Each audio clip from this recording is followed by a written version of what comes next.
આવો એકદમ સિમ્પલ વેમાં ભગવાનને ભોગ લગાવવાનું શીખીએ. ડુંગળી અને લસણ અવોઇડ કરીને પ્યોર વેજ કુકિંગ કરો અને કોઈ પણ આઈટમને ટેસ્ટ કર્યા વગર બનાવો. જે વાસણમાં તમે ખાઓ છો એ વાસણ કુકિંગમાં યુઝ ના કરો. ભોગ લગાવવા માટે ભગવાનની એક પ્લેટ, કટોરીઝ અને ગ્લાસનો સેટ અલગથી રાખો. પૂરી પ્લેટ બનાવીને એક ગ્લાસ પાણી સાથે બધા આઇટમ્સ ઉપર એક એક તુલસી પત્ર રાખો.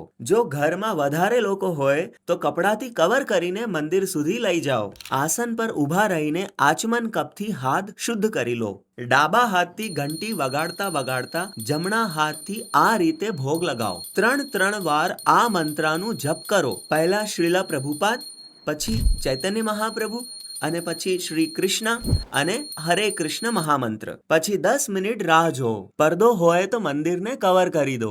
ત્યાં સુધી ચેનલ ઓપન કરીને સબસ્ક્રાઇબ બટન દબાવી દો, જેથી આવી યુઝફુલ વિડીયો સૌથી પહેલા તમને મળી જાય. પછી ઘંટી વગાડીને 3 વાર હરે કૃષ્ણ મંત્ર ચાન્ટ કરીને પ્લેટ ઉઠાવી લો. બધા આઇટમ્સને રસોડાના વાસણમાં મિક્સ કરી દો.